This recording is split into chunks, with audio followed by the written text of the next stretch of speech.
Pace, at a faster pace. Every day I get a chance to get on the field. Then really just getting in and out of huddle and just continue to motivate my guys, continue to try to put points on the board every time we get opportunity.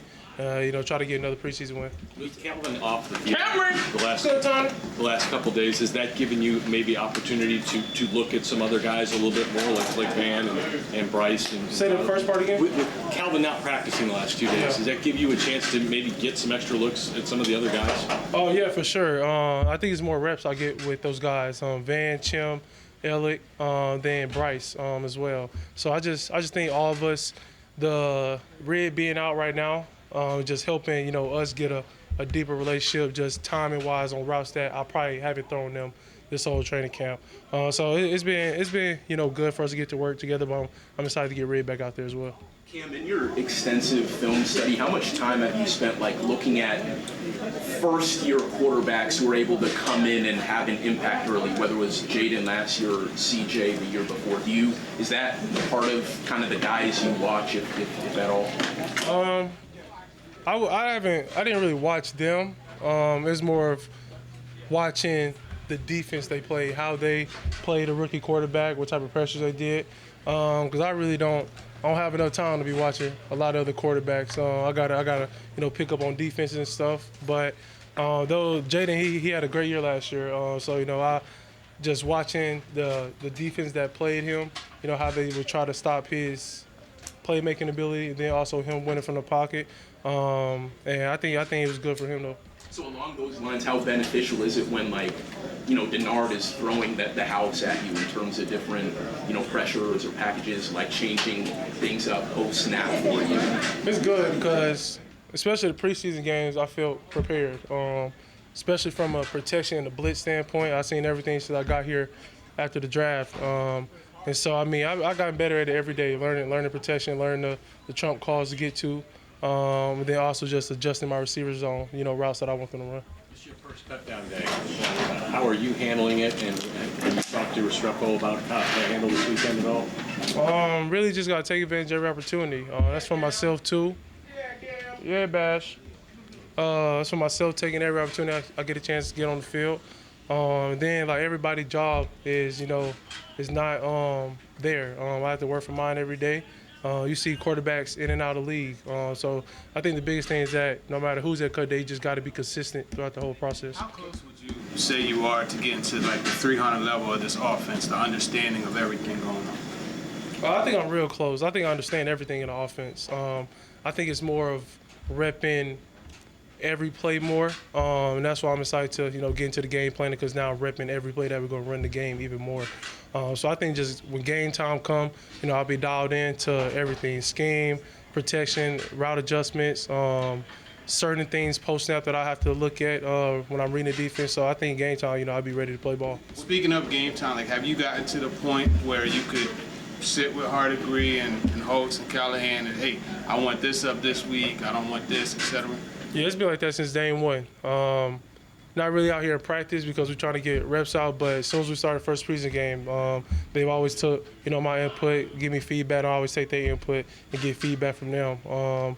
And, us three, including Nick, we all just want to be in the best situation, make sure we're all successful. What's been your focus on footwork, Cam? I know Nick Holtz talked about a little bit today about the footwork and maybe seeing some changes there. What are you trying to focus on in that respect? Just staying, I would say, ready to throw, not get hoppy in the pocket. And I just think having a base with me the whole time. I was a big overstrider early, in my college career. I slimmed that down some. Then also just, staying what my quarterback coach Daryl's helped me get to this point, staying with it. When you look at your journey and what you've gone through, do you see yourself as an inspiration to guys who aren't necessarily being recruited out of high school that you can turn into what you've done? I guess you could say that. I've never thought of myself that way because at the end of the day, I just play football. And so I just like what I do. I think I'm a pretty good football player. I want to be a great football player, but I think it just comes down to, working out, working hard, and then also having a mindset to not really care for what your friends have, what your peers have, just offer-wise, what college is looking at them. At the end of the day, it's all about, where you want to get in life. Today about earlier about you texting him at 9:30 at night, you texting him early in the morning. What are those text chains like with him, Bo, Brian? What are you guys discussing? How rapid fire is it? Really a bit of everything. If I don't have an understanding of a play, or if it's something that on film that I like versus the opponent, I want to get in the game plan. So it's really about everything. They text me, what I need to get better at from whether it's today or in the past. So it's really everything. We text about everything, life, everything. Nick said some of your technical issues come when you don't drive. Some of that's particularly the high and wide throws. How difficult is it maybe to get out of that habit? What happens that maybe prompts you not to take the step? I'll say if I really want to drive the football down the field, I think that's when I tend to overstride more. And then it's just something that you can't fix over a year. I've been doing it since I first played the football, but every year it's gotten better and better. So I think by the end of my time when I'm done, I think technically wise, I'll be up there.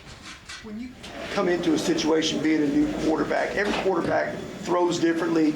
Every receiver runs routes and likes the ball in different, where they like it. How does that process work, and how long does it take to kind of really separate, like knowing Calvin likes it this way, Chig likes it that way, and on down the line? I would say it takes minimum about 2 months, I would think, at least in my mind, just because every receiver runs their route different. Depending on how the D-line rushes at me, if it's a certain play, whether it's a screen or a quick game, I throw the ball differently. I'll side on it if I feel like it. If not, I'll just go 3 quarters like I always do. So I think it just comes over time. But, we got a lot of work in over the summer. So those guys know how I'm throwing the ball, how I throw the seam balls. They know I'm trying to rip it over the middle. But I also know when I got to take stuff off over the middle, then on our deeper routes, I got to give those guys a chance to make a play.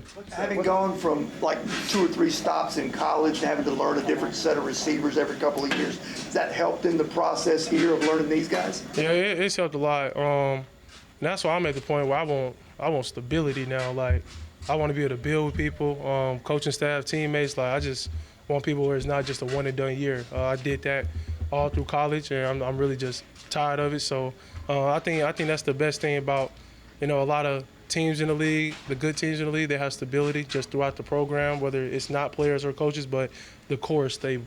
What's it been like having Esquandre around here the last couple of weeks since he got here, and how much of a benefit do you think that's going to be to you? It's been good. He ain't been doing too much, at least to my eye. So he still got to earn my respect. I got to see him on the field as his teammate. But to get a chance to play with your cousin, not a lot of people get a chance to do that. We was in the hotel last week, and I just told him staying there, and I took a pic of him. It was like crazy because I'm like in the same locker room with my cousin and stuff who older than me. But it's a blessing. I'm excited to have him out here with me to help get me adjusted to the league, especially learning from his experience being in the NFL. I'm more passionate about first down and avoiding mistakes. Are you mentally on that page right now where in first down you got to be safer rather than this year?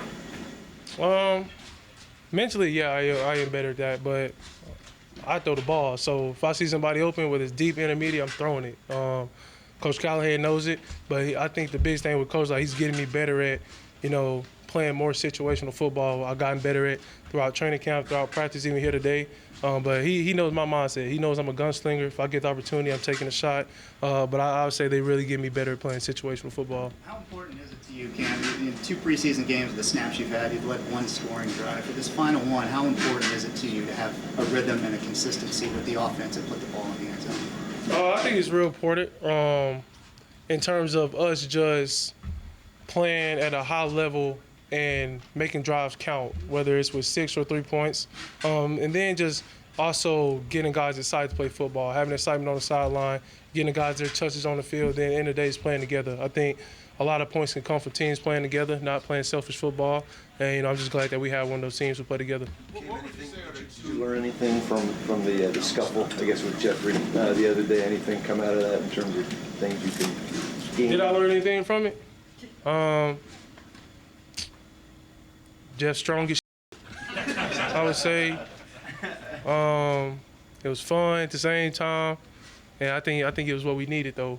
I mean, we love competing, especially me, Jeff, and I'm excited to have that man as my teammate. And so I mean, I can't wait to see what he do. Sundays I already know what he about, but I get to see the real thing coming soon. Have y'all kidded about that since? What's the conversation been like post scuffle, if that's what you're gonna call it? That's me and Jeff relationship. I wake up, I get here, he damn near the first one I'm ready to talk to. So, and he the first one who come in my head every day of practice. So he lets me know. And so I'm excited to have him as my teammate. I mean, I think the biggest thing about Jeff is that he goes hard every play. Y'all get a chance to see it out here in practice, and he's somebody who you look up to as a young guy because of how hard they work, on and off the field in the community that Jeff does. But he's a great team player. He's a great teammate, and I'm just excited to, I'm not the one getting hit by him. Cam, what's your schedule? We know you get up early. How much sleep do you get? How much sleep do you need tonight? I get enough sleep, I think. Then also, I mean, I just think I can energize myself throughout the day. And then I think I'm not a real big person on sleep in terms of you need this, you need that. I just think you got to know your body, get the right amount of sleep you need. And just at the end of the day, you got to have a mindset that, whether you like it or you don't, you just got to go get it.